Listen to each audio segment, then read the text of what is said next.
Ya no sé si decir buenos días o buenas tardes. No, todavía es buenos días. Lo que pasa es que en la ciudad de Buenos Aires caen 3 gotas de agua y todo se complica. Pedimos disculpas por el inconveniente, pero lo hemos logrado de todos modos, y a las 10:17 comenzamos el programa que debió empezar a las 9 de la mañana. Tarde pero seguro aquí en el Cohete a la Luna Radio. Y es que, viste, por eso cuando llueve, cuando hay eclipses, viste, siempre pasan cosas raras, ¿no? Así es. Bueno, vieron que los hermanos Milei recibieron en Miami el premio Embajador Internacional de la Luz, que es un premio que otorga una organización de ultraderecha judía en reconocimiento por el compromiso de los hermanos Milei con el gobierno de Israel. La filial argentina de esa secta jasídica apoyó hace medio siglo la dictadura cívico-militar eclesiástica. Esto tuvo menos trascendencia que la complicidad del episcopado católico, pero solo por la condición marginal del judaísmo en el país. Y al aceptar la distinción, el presidente reveló que su abuelo materno era judío. Es la tercera vez en los 4 meses que lleva el gobierno de los hermanos Milei que sus titulares participan en ceremonias públicas con esa organización que, según el investigador del CONICET, Damián Seton, tiene en la actualidad fuerte inserción en sectores financieros y de grandes empresarios, aunque, aclaró, no creo que Milei necesite la intermediación del judaísmo para que los grandes empresarios apoyen su proyecto.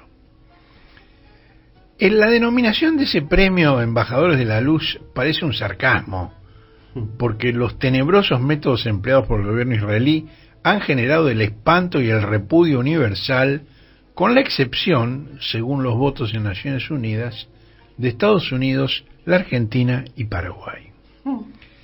Pero incluso en Estados Unidos, una altísima funcionaria del gobierno de Joe Biden denunció ante el Congreso que la población de Gaza está padeciendo la peor hambruna inducida en forma deliberada por las Fuerzas Armadas de Israel.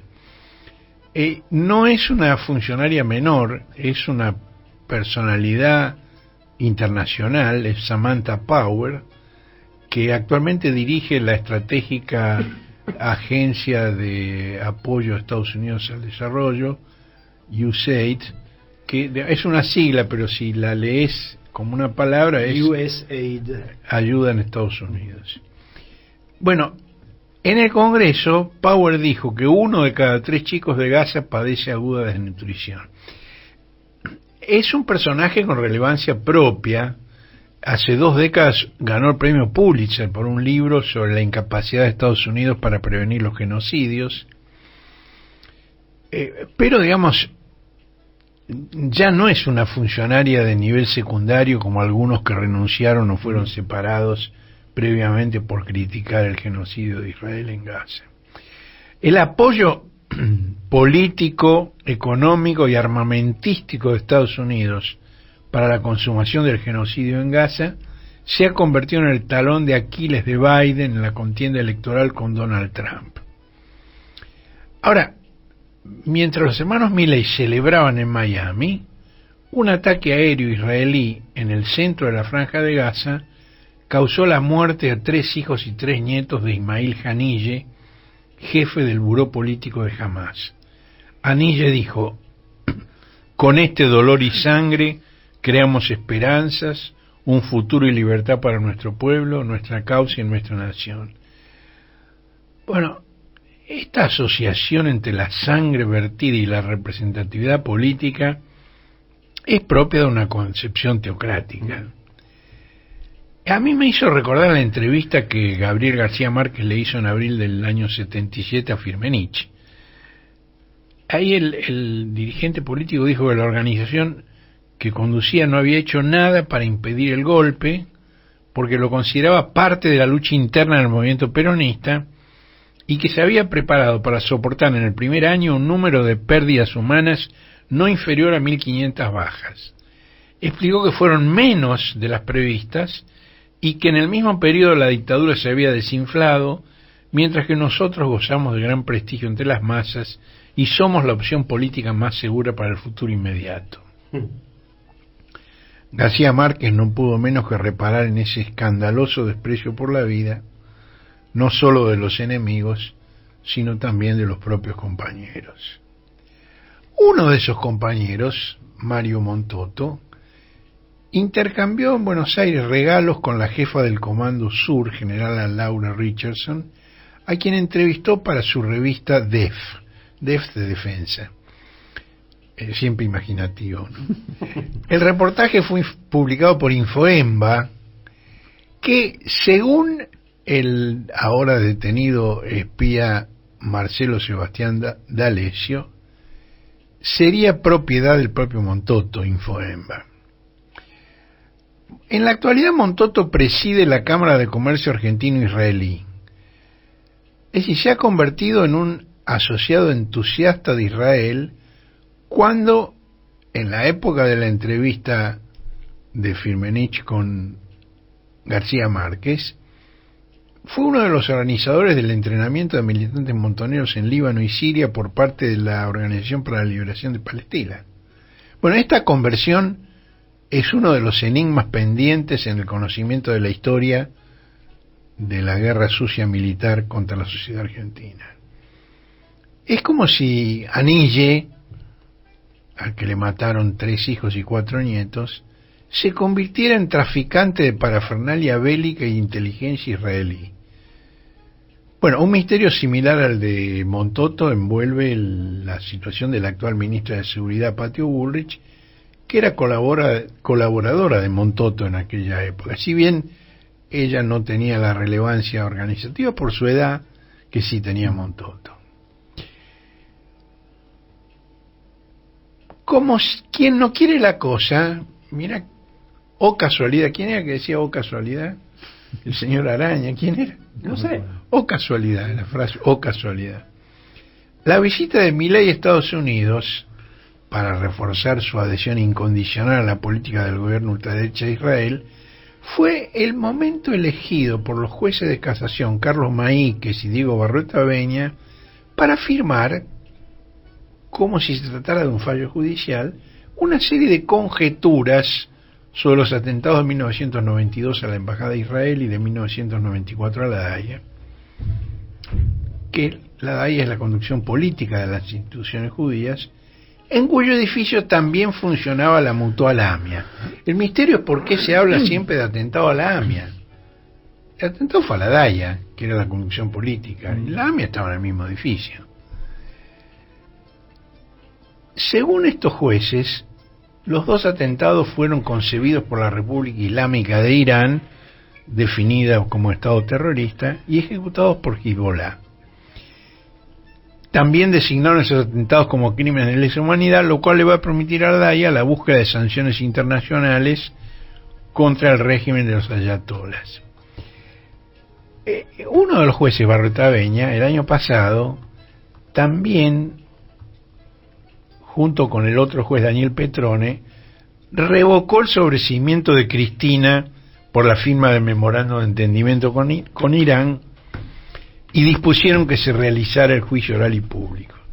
Bueno, Maíquez completó la tarea presuntamente judicial con una entrevista en la que ensalzó al ex fiscal general Natalio Nisman, que fue el que denunció a Cristina por encubrimiento a los responsables iraníes del atentado a la Haya. Sin perder un minuto, como si todo esto estuviera concertado, Milei emitió un comunicado alabando el fallo y al mismo tiempo aduciendo que había sido emitido en forma independiente sin presiones oficiales. Qué sobreactuación, ¿no? Aclares que oscurece. Claro, dime de qué alardeas y te diré de qué careces. Bueno, la hipótesis de Maíquez y de Barroetaveña es que los atentados fueron la respuesta iraní a la rescisión por el gobierno de Menem de 3 convenios firmados por Alfonsín para la transferencia de materiales y tecnología nuclear a Irán. Bueno, cuando se cumplieron 10 años del atentado a la Haya, en el 2004, publiqué un documento fundamental que es un cable del embajador argentino en Israel en aquella época, Otegui, dirigido a la Cancillería argentina, donde anunciaba que el primer ministro israelí Yitzhak Rabin proponía a Menem coordinar una interpretación unificada de lo sucedido que conviniera los intereses políticos de ambas administraciones. Bueno, podés leer ese cable en la página del cohete a la luna de hoy. Ya antes lo había anticipado telefónicamente a la Cancillería, y Rabin envió a pocas horas del atentado a un ex embajador israelí en la Argentina, Dov Shmorak, que en ese momento era subsecretario de Asuntos Latinoamericanos de la Cancillería, y Rabin propuso, y Menem aceptó, de muy buen grado, excluir a Siria de la lista de sospechosos y reemplazarla por Irán, en un momento en el que no se sabía nada. Porque ahora, digamos, han pasado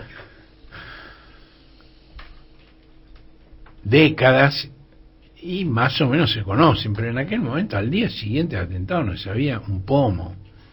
Pero acordaron que iban a acusar a Irán. ¿Por qué? Bueno, el cable de Otegi, del embajador Otegi, decía que los partidos de la oposición en Israel y algunos medios de prensa estaban utilizando el atentado para atacar la política de paz del gobierno de Rabin. Rabin ya había firmado tratados de paz con Egipto, con Jordania y con la Organización para la Liberación de Palestina, y estaba muy avanzado en un acuerdo con el gobierno sirio. Y esas tratativas contaban con el apoyo del gobierno estadounidense de Clinton. Es decir, Israel y Estados Unidos querían que nada perturbara esa negociación con Siria, que consideraban muy importante. Y a Menem le venía como anillo al dedo, porque quitaba del primer plano sus relaciones promiscuas con el gobierno de Damasco y liberaba de sospecha a paisanos sirio-argentinos como Canore Edul. Ustedes se acuerdan que Munir Menem, que era el hermano del presidente y que estaba en la unidad presidente del gobierno, había intercedido ante el juez Galeano por Canore Edul. Ahora, al año siguiente de todo esto, Rabin fue asesinado por un fanático de la ultraderecha israelí que hoy está en el gobierno. Memoria Activa acaba de denunciar la decisión de Maíquez, que favoreció a Canore Edul y descartó la consistencia de las pruebas acumuladas en su contra, como un grave retroceso. Y la sincronización es perfecta. Estados Unidos anunció todo esto al mismo tiempo, que contemplaba acompañar a Israel en su represalia contra Irán si la teocracia de Teherán respondía en forma militar al ataque contra su consulado en Siria, donde un golpe aéreo israelí mató a 8 personas. Bueno, pues la respuesta iraní se produjo ayer, con el lanzamiento de un número que oscila entre decenas y centenares de drones y de misiles con explosivos sobre el territorio israelí. Anoche, digamos, al cierre de la edición del cohete, la información disponible no era muy precisa. Decía que habían sido neutralizados por la cúpula de hierro que protege a Israel, con ayuda de Estados Unidos y de Gran Bretaña. Es una situación gravísima la que se está viviendo. Ahora, ¿cómo funciona el mundo? Israel manda un cuetazo a una sede diplomática de Irán en Siria y mata a 8 personas, entre ellos un dirigente importante del gobierno iraní. No pasa nada. Eso casi no es noticia. Irán contesta tirando unos cuetazos y estamos en una emergencia mundial. Alerta mundial. Incluso en la Argentina se han tomado medidas de contingencia. Mientras esperábamos para empezar el programa que pasaran los efectos de la lluvia, vimos en un noticioso el anuncio de las medidas de emergencia del gobierno de la ciudad y empezamos a especular cuáles eran. Por ejemplo, le van a poner nafta a los patrulleros y están discutiendo con los expendedores con qué demora van a pagar eso y si van a cargar el tanque lleno o medio tanque y cada cuánto. Es decir, quedémonos tranquilos, estamos seguros en Buenos Aires.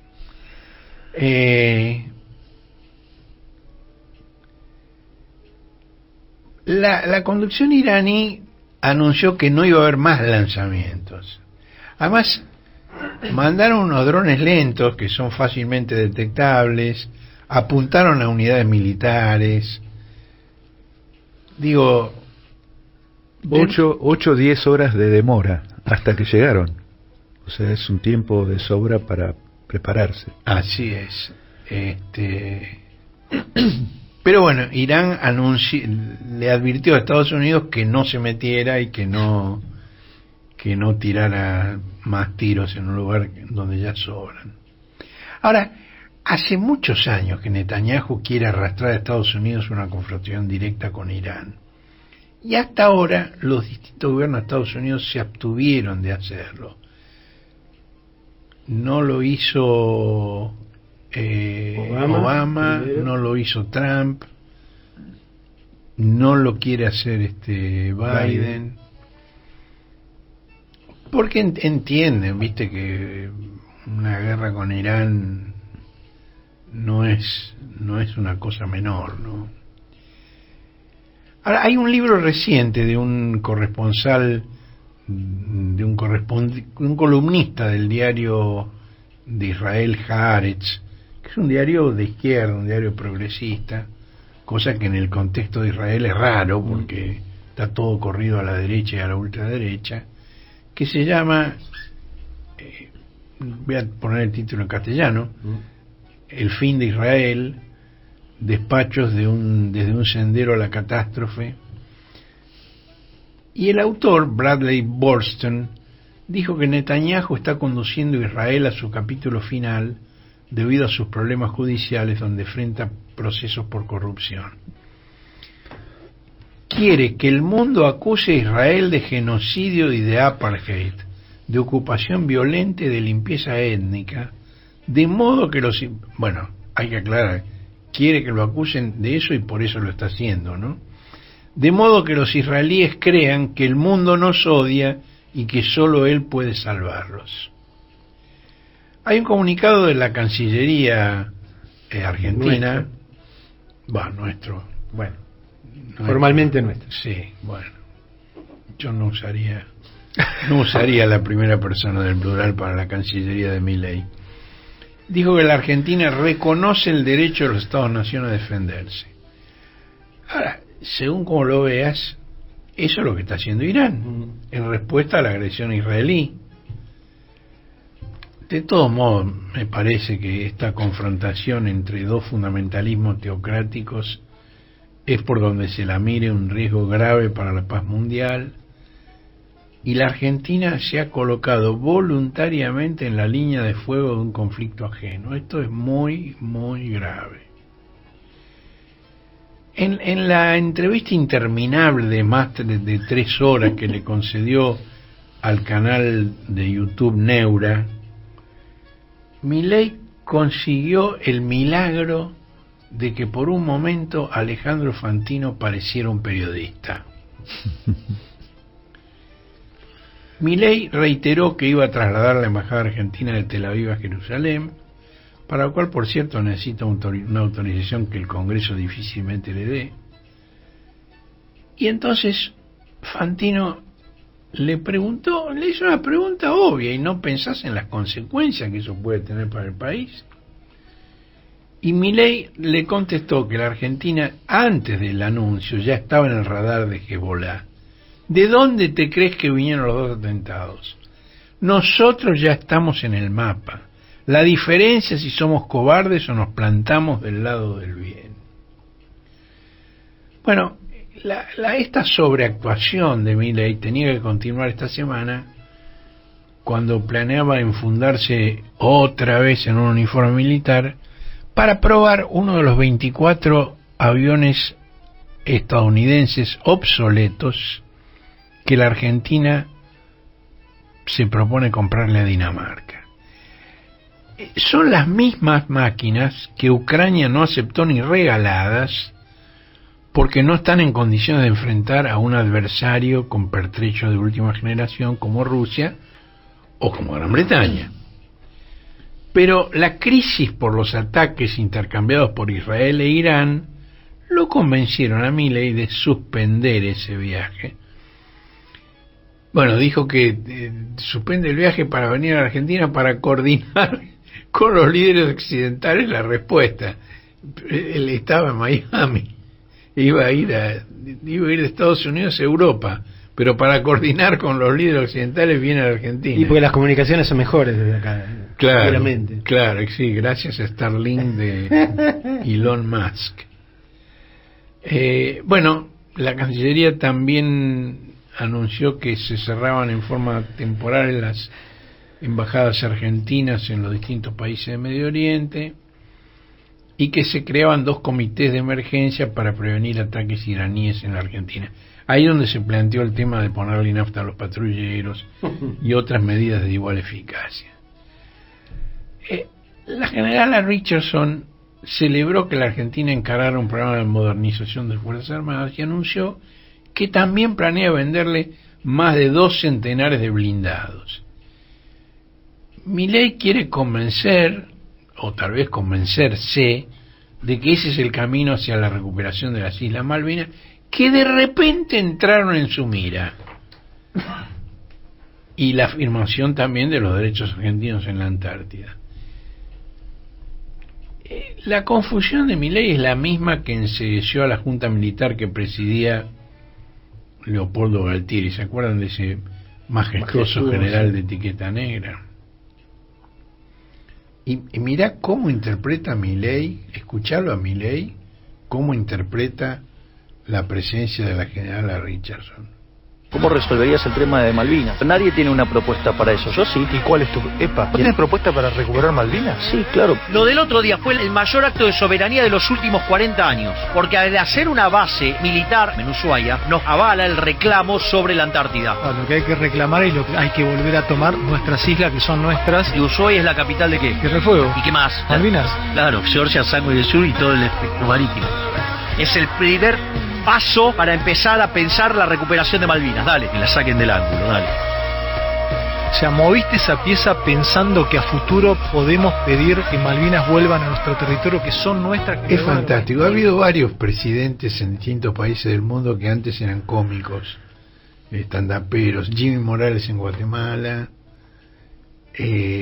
financiado por el mismo narcotraficante que financió la campaña presidencial de Spert, como dijimos hace unos días. Zelensky. Hubo un candidato que no ganó la presidencia en Francia, que no me acuerdo ahora el nombre. En Italia, Beppe Grillo, el de Cinque Stelle.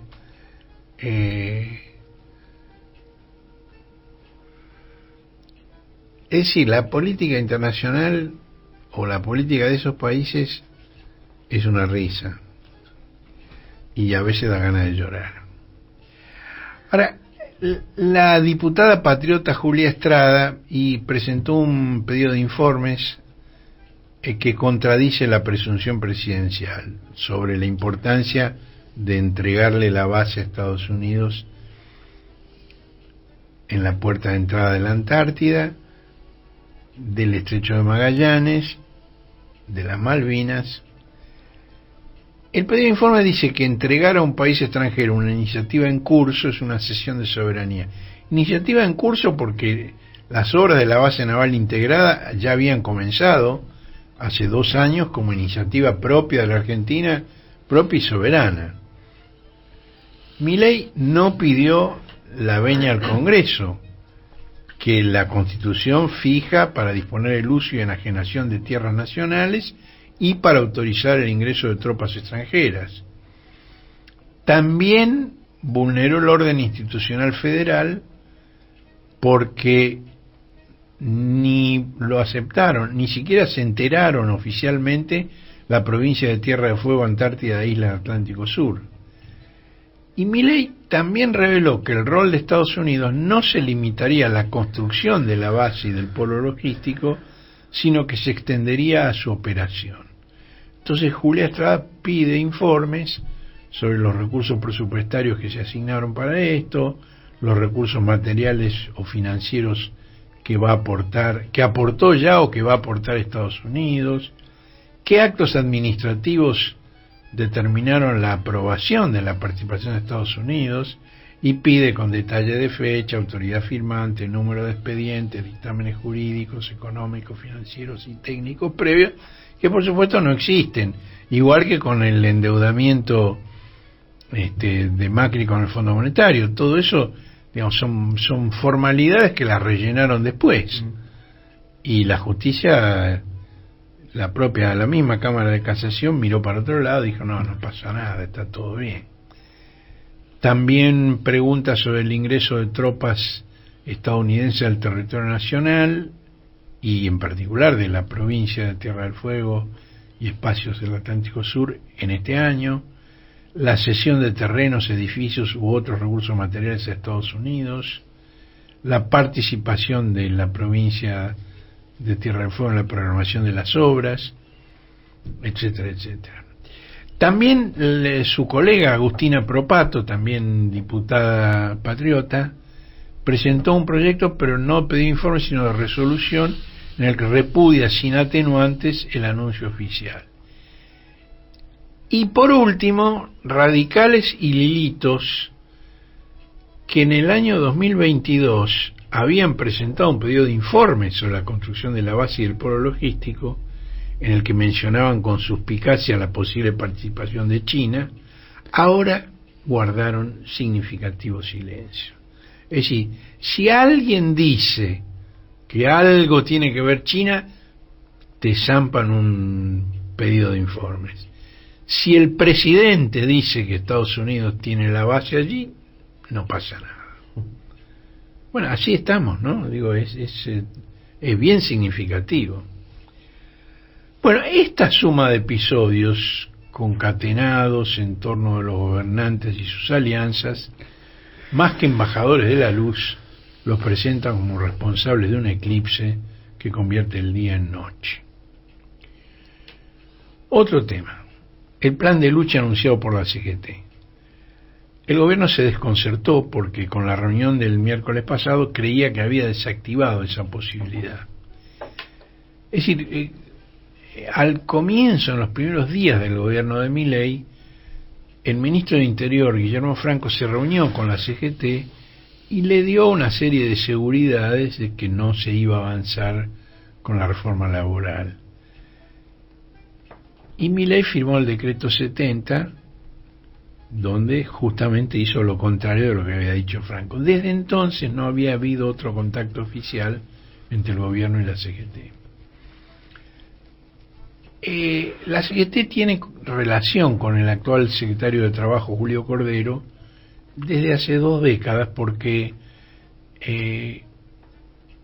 todos los años se realiza la reunión de la OIT, la Organización Internacional del Trabajo, en Ginebra, y hay delegaciones empresariales y de trabajadores, y ahí han ido tanto Cordero como Daer, que se conocían, pero no había habido contacto hasta que se anunció un paro inminente de los camioneros y la posibilidad de otro paro por parte de la CGT. Entonces sí, ahí sí Cordero se comunicó e hizo una invitación para que la CGT fuera a la Casa de Gobierno. Y la CGT decidió incorporar a la delegación a alguien que no es dirigente de la CGT, pero que tiene un enorme peso sindical y político, que es Hugo Moyano. Quien había hecho pública la amenaza del paro era Pablo, el hijo de Hugo Moyano, si el Estado no homologaba la paritaria que habían firmado los camioneros con las principales cámaras de propietarios de vehículos de carga. Solo había 3 provincias donde había cámaras menores que no firmaban. La homologación oficial. Vamos a explicar qué es la homologación oficial. Es decir, las partes negocian, llegan a un acuerdo, el Estado lo mira y dice cúmplase. Esa es la homologación. Ahora, a partir del cúmplase del Estado, esto tiene valor de ley general. Ahora, la pretensión expresada por Milei de que el Estado no tiene que meterse en negociaciones entre privados y en consecuencia no homologa la paritaria, tiene consecuencias graves. Por otra parte, totalmente selectivo, no homologa algunas, sí homologa otras, es decir, las que le gustan o las que no le gustan. ¿Por qué es grave? Bueno, a las grandes empresas como Techín les da pretexto para no pagar lo acordado. A las multinacionales que tienen sede fuera del país les permite decir, y a mí no me autorizan pagar algo que no sea oficial. Si esto no está homologado, yo no puedo. Y para sindicatos como Sanidad, donde confluyen 7.000 prestadores de distintos servicios y tamaño, desde clínicas hasta geriátricos, quilombifica todo, es un caos. No podés ir negociando con 7.000 prestadores uno por uno. A la reunión, esto coincide en todas las partes. Yo he hablado con gente del gobierno, he hablado con gente de la CGT, todos dicen que fue cordial. Los funcionarios dijeron que entendían el problema de la falta de homologación, pero tuvieron roles diferenciados. Por ejemplo, Francos se retiró pronto porque tenía que atender el conventillo del Congreso, revuelto por las decisiones contradictorias de los hermanos Milei, de las que vamos a hablar enseguida. El jefe de gabinete, Nicolás Pose, habló poco. Cordero remitió la posibilidad de destrabar el conflicto al dictamen de la asesoría jurídica. Dijo, bueno, esto está en manos de jurídico, yo tengo que esperar. Quien estuvo más dialogante y comprensivo fue el asesor Santiago Caputo. Caputo hizo una autocrítica, lo llaman el pibe ahora. Ya a Patio Bull le llamaban la piba hace 20 años. El pibe hizo una autocrítica por haber avanzado con el DNU a espaldas de la organización sindical, borrando con el codo las promesas de Francos, y se mostró abierto a explorar en conjunto otras alternativas. Bueno, la dirigencia sindical tiene una práctica de décadas de negociaciones, y cuando él dijo que vamos a tener otras alternativas, le dijeron, bueno, sí, está bien. Cuando ustedes tengan escrito su proyecto de modernización laboral, nos lo mandan y nosotros lo analizamos. Es un diálogo de anguilas, ¿no? Bueno, el tío del asesor Santiago Caputo, según la transposición que usa Marcelo Figueras, es Puto Catoto. Puto Catoto es el que había anunciado que no se iban a homologar paritarias superiores a la inflación.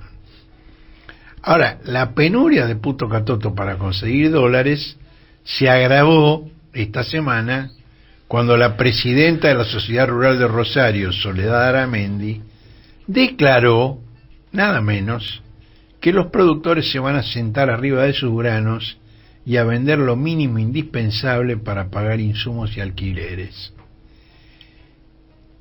E hizo una reivindicación involuntaria del kirchnerismo. Aramendi, presidenta de la Sociedad Rural de Rosario, que es el corazón de la zona núcleo de la Pampa Gringa, dijo que el Ministerio de Economía podría acordar una baja de las retenciones ante el desplome del precio internacional de la tonelada de soja, que cayó de $600 a 240. Es como quien dice, 125, volvé, te perdonamos.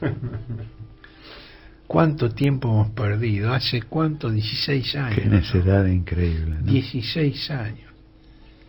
La resolución 125 era inteligente. el núcleo era totalmente razonable y racional, y les daba estabilidad de precios. Y claro, digo, esto que está pidiendo ahora Aramendi se hubiera producido automáticamente de regir la 125. Bueno, después de esa reunión formal en la Casa Rosada, el diálogo de los funcionarios se prolongó con Daer, con el jefe de la familia Moyano y con Jorge Solá, que es el secretario de Comunicación de la CGT. Ahí Daer y Moyano les recordaron a los funcionarios que al día siguiente, el jueves, estaba convocado un plenario de delegados de camioneros y una reunión del Consejo Directivo de la CGT, por lo cual era necesaria una respuesta oficial inmediata al tema de la homologación de la paritaria. Bueno, en respuesta a esto, el jueves por la mañana, el lobo con piel de secretario de Trabajo les dio la respuesta. Según Cordero, estaban dispuestos a homologar la paritaria de camioneros con un 45% de aumento entre marzo y abril, pero en mayo y junio solo reconocerían un 2% mensual. ¿Por qué? Bueno, porque el gobierno dice que marzo va a ser el último mes con una inflación de 2 dígitos. En medio de todas estas negociaciones, el INDEC dio a conocer la cifra de marzo y es de 11%, y que a partir de abril se va a desplomar, según la ilusoria expresión presidencial sobre relevamientos de precios ficticios. Como alternativa, Cordero ofreció otra posibilidad: homologamos lo que ya pactaron los moyanos, pero la nueva paritaria recién vuelve a reunirse en junio, es decir, en mayo nada. Es decir, que vuelvan a perder los trabajadores lo que sea la inflación de mayo. Si Milei tiene razón y baja a 7%, pierden 7%. En la mejor hipótesis. No puedo dejar de relacionarlo con la devaluación mensual del 2%. Y claro. Es un crawling peg de los trabajadores. Así es, sí. Crawling peg quiere decir que se va arrastrando, sí, así están los trabajadores arrastrándose. Bueno, a mí este juego de los Moyano padre e hijo me hizo recordar, no sé si ustedes la vieron o si se acuerdan de la película del pibe. ¿Cómo no? Donde el actor infantil Jackie Coogan rompe las vidrieras a pedradas y detrás viene Chaplin ofreciéndose a reponer el vidrio. Entonces Pablo anunció la huelga y Hugo fue a negociar la solución. Ahora, para sorpresa de todos, en el gobierno prefirieron dejar el hueco abierto sin vidrio, no cambiar el vidrio. Esto tomó de sorpresa a la CGT. Y el gobierno se declara sorprendido por el paro de la CGT, digamos, están todos sorprendidos. Ahora, el gobierno sigue con los salarios la misma línea que aplica a las jubilaciones. En estos días se firmó un nuevo DNU, el 274 del año 24, que consolida el desplome de la jubilación mínima producido desde que gobiernan los hermanos Milei.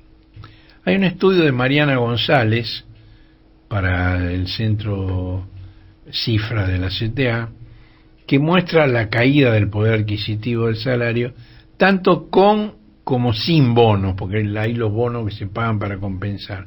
Bueno, cae igual, con bonos también cae.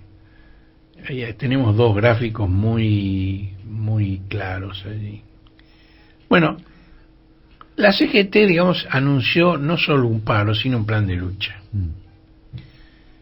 Del que inmediatamente anunció que va a participar también la CTA. El primer paso es la movilización de las universidades nacionales del martes 23 de abril. Si dentro de 9 días hay una movilización de las universidades nacionales que se presume que va a ser grande y la CGT adhiere y va a participar. Después convoca una movilización el 1 de mayo en el Monumento al Trabajo.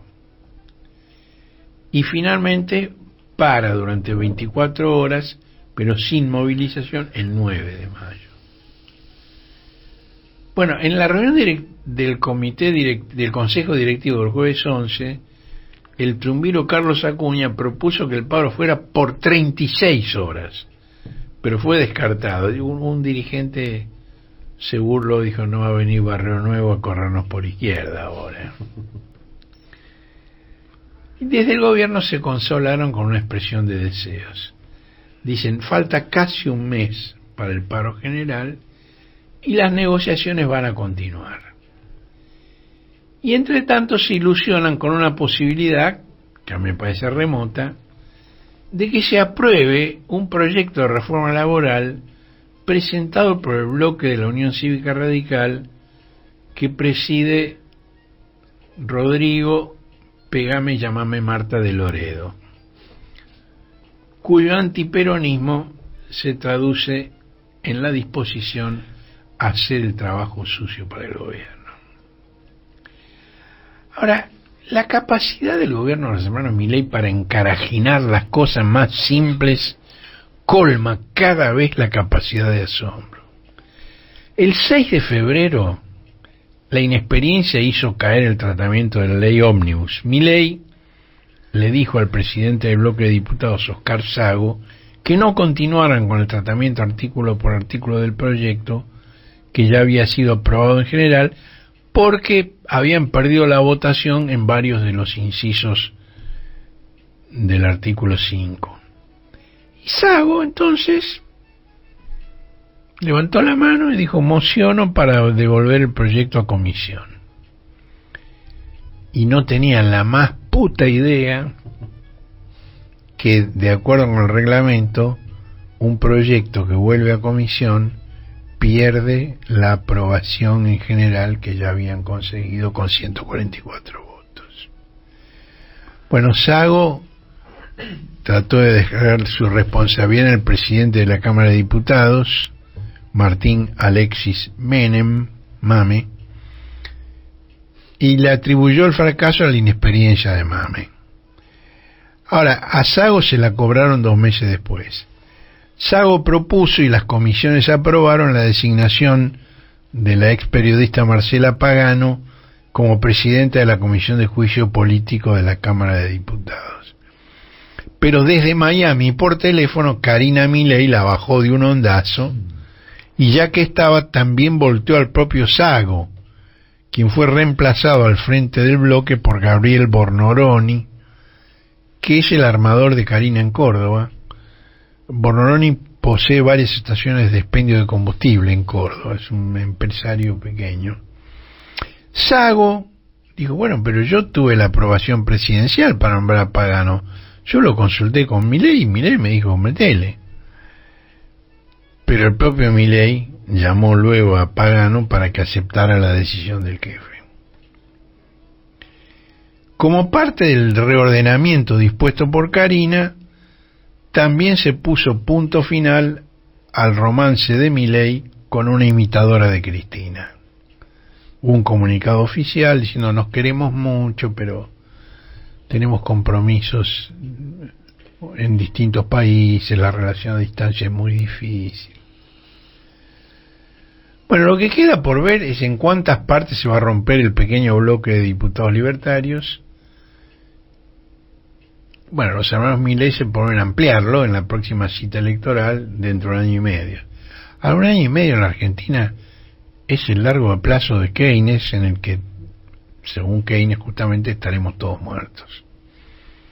En el camino, Mame censuró a 2 periodistas de Diputados TV, cuya transmisión cortó en forma abrupta, mientras Milei volvía a denigrar, esta vez por escrito, y en su X personal, ¿se dice así, X personal? No sé. Es una cuenta de X que se llama Javier Milei. Twitter, todo el mundo le sigue diciendo Twitter. Bueno, Twitter. Y ahí dice cosas horribles de los periodistas que no vamos a repetir. Tuvo 2 respuestas inmediatas. Jorge Fontevecchia le dijo que no iba a poder con perfil, como no pudieron los gobiernos que lo intentaron antes. Tenemos en el cohete de hoy una nota de Fontevecchia donde explica largamente todo esto. Y Marcelo Longobardi, que le dijo que si se interesa por los periodistas ensobrados, no tiene más que mirar porque los tiene cerca. Bueno, tras que éramos pocos, parió la abuela. Volvió a pedir la palabra el ex intendente de Santa Fe, ahora en función judicial, Horacio Rosati. Rosati se ha hecho fama de Opus Dei, pero habló en el Rotary, que es antagónico. Y ahí dijo que no nos gusta que la judicialización sea el atajo para resolver los temas que no resuelve la política. Apostamos que estas cuestiones se resuelvan en el ámbito parlamentario o en el que sea. Si no, lo resolveremos nosotros en un tiempo razonable. Es un ultimátum. Apúrense porque... Sobre todo porque puso un ejemplo.